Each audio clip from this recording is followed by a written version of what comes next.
Good afternoon, and thanks for joining us. I'm Alex Maragos. Our top story this midday, a lawsuit is filed against Tippecanoe Waste Removal after the company stops picking up trash and closes its doors for good. It's a story News 18 has been following for weeks, and joining me now to talk about the lawsuit is Indiana Attorney General Greg Zoeller. Thank you for being here. Good to be with you. So let's talk about TWR. Many customer complaints, hundreds in fact, have been already filed against Tippecanoe Waste Removal. What does this lawsuit allow your office to do? Well, we get an order from the court so we can go in and look at the books. There's probably a lot more people who've been affected, so we need to get proof of who has paid in advance. It's not so much that they've closed, but they've received funds for services not provided. And talk about how Tippecanoe Waste Removal, you allege, misled some of their customers. And what laws are you saying that they broke, and what can you really do to make things right?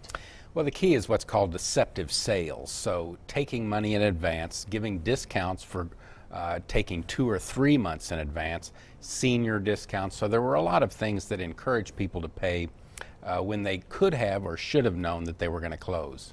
And to the people out there, and there are hundreds of them that have seen their money go to this company and haven't received any services in return, what assurances can you give them that this all will be tried and made right eventually?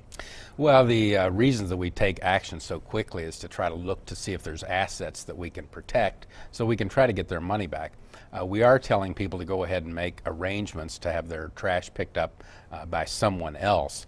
So it's unlikely that we're going to have any resumed services, but we are going to do the best we can to try to recover their funds. Let's talk about another issue that's been more regional now, and that's propane. There's been many people all over the Midwest who have seen this propane shortage and suffered as a result.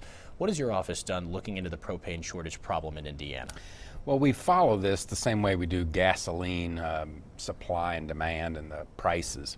But when the governor announced the energy emergency, that actually triggers the authority in my office to bring claims of price gouging.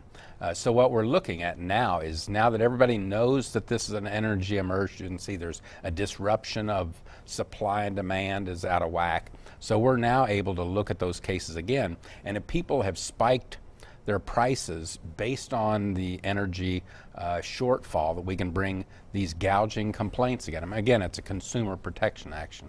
And let's talk about how this would be, say this were gasoline, I mean, there would be riots. I mean, you're seeing a huge increase in the price. How did we get to this point whereby all of a sudden somebody wants their propane tank filled up and all of a sudden it's costing them 3, 4, 5 times what it normally would?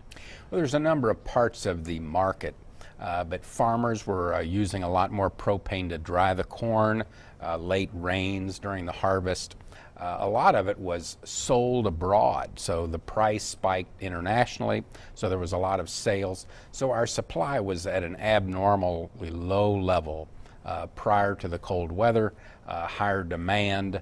That gets us to this crisis. And I know that this may require some cooperation with local and federal officials in figuring out exactly how we got here. Can you go a little bit more into that? Well, there may be price manipulation at different levels of the market. What the Attorney General's office looks at is the sale to a consumer. So we're the ones that step in and protect against gouging directly to a consumer. If it's an upstream manipulation to a distributor or retail, those will be handled by the federal government. Sometimes there's tax consequences, but these are things that a number of government entities are going to all have to collaborate on. All right, Indiana Attorney General Greg Zoeller, thank you for the time. It's always good to be here.